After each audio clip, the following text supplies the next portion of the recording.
what we're going to talk about today is really the malware and what's happening in security. But I wanted to frame this around Stuxnet, since it's now 10 years after it was first released, and really the question is, have we learned anything? And before you have to wait for the end, I'll give you the answer. It's both yes and no. Yes, we've learned some things, but no, we're not doing a really good job about it. I think it all came out this morning about 2 hours ago. I got in my mailbox a notification from the FBI, the U.S. Federal Bureau of Investigation, talking about the hacktivists who are targeting anybody in Brazil and all the Brazilian infrastructure now that the World Cup's going on. I think that's one of those areas that it's become so easy, and there's so few barriers to entry for becoming a hacker, becoming a your own homegrown cyber terrorist, that it becomes too easy. Just as an aside for you who are in U.S. companies, if you're interested in getting some of the alerts early on, the organization is called InfraGard, and it's www.infraguard.com. You can send me an email if you've got any questions about it after the presentation. So what Stuxnet really did was it opened Pandora's box. It opened Pandora's box from the point of view of people going out and being able to look at infrastructure. If you think about some of the, not only just security vulnerabilities, but just the curiosity of people looking at how things work, and most of us who are engineers started out with that curiosity. Across the U.S., our electrical infrastructure in oil and gas, the oil and gas infrastructure, there are tens of thousands of underground pipelines already in place that are monitored with supervisory control and data acquisition systems, SCADA systems. These were started in the late 1960s, so as you can imagine, they're not all of them are state-of-the-art. Some are all electromechanical. But what's happened with the ease of computing systems and the new, as we now refer to it, the Internet of Things, all of these things now are on the Internet. You'd be surprised, and you can just Google for it. There's a Google-like search engine that will go out and search for SCADA systems, will search for industrial control networks. You can bring it up and look at those within your area. It's very easy to find them, and the majority of them have completely open ports. An example of that is if you're driving in California or possibly New York or Houston or Boston, any place where there's a lot of automated traffic signs, those traffic signs are accessible. You can get on and find those fairly easily. You can find security cameras. It's not just Jack Bauer's crew on 24 that can get all these security cameras. Most of them are very accessible without a whole lot of security behind them. I was in a hotel last week in Seattle at a set of IEEE Board of Governors meetings, and I'm also curious, so I just got on and looked up on my network and saw what could be seen from my computer, and started poking around and saw that there was one called security cameras. And I figured, this can't be for real. I clicked on it, and yes, it was the hotel security camera system. And all of a sudden up came a nice mosaic of all the cameras that they had in the hotel. This was not some small hotel. This was a Marriott Renaissance.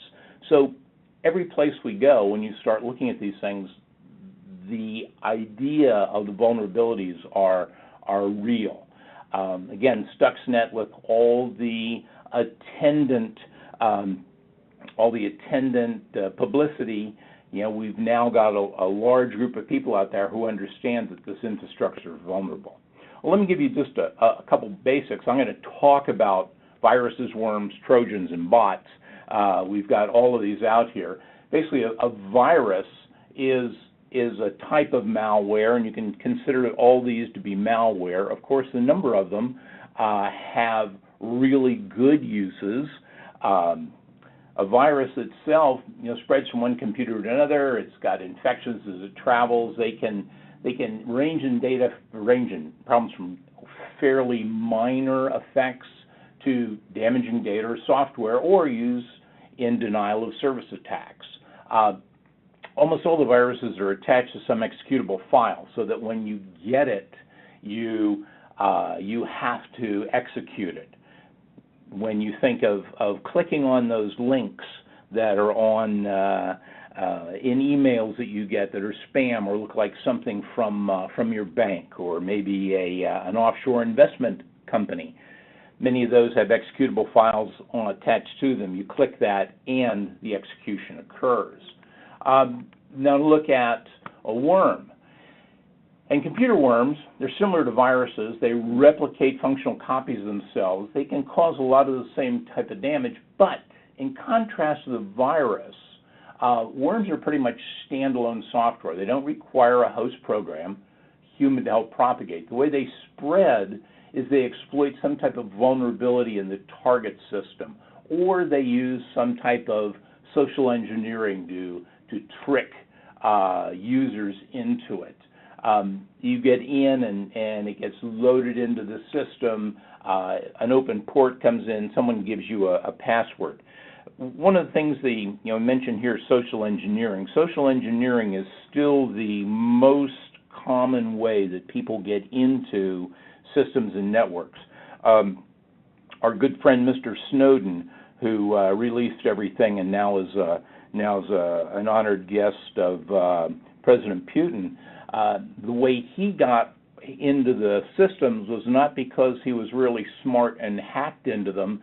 He called up people, told them that he was the sysadmin, and he was a sysadmin, but he wasn't the sysadmin for their system. But he called these folks and said, I'm your sysadmin. I understand your computer's been running slow. You've had some problems. Would you please give me your account name and password? I'll log in and fix it for you. And people gave it to him. So that's what happens, and most times that's how most worms get into the system. The idea of a Trojan, that's looks like something legitimate. It could be a piece of software that you want to bring into the system. Once it's activated, it can do any number of attacks on the host, just kind of popping up windows, changing the desktop, or it can damage some of the files. They also create backdoors to get into the system. They don't reproduce by infecting other files, or they self-replicate. What they really do is they sit in there and open things up so that they may open a port on your machine. Think of how when you're setting your machine up, if you're in an organization that has sysadmins, maybe you can't get to the admin features of your computer, but if you've got your own machine and you've got admin rights, a Trojan comes into your account and it can do anything it wants to do on the computer. If you're on a network, it can open up your computer so that it becomes vulnerable to many other types of attacks. And then finally, when you look at a bot, most of malicious bots will infect a host, and then they kind of connect back to some central server, and then they have a type of remote control against their target.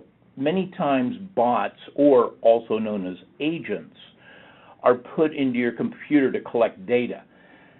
Some of these are, again, very useful. Many times a lot of the different types of cookies that get downloaded from websites that contain information. If you're doing autofilling of your credit card information,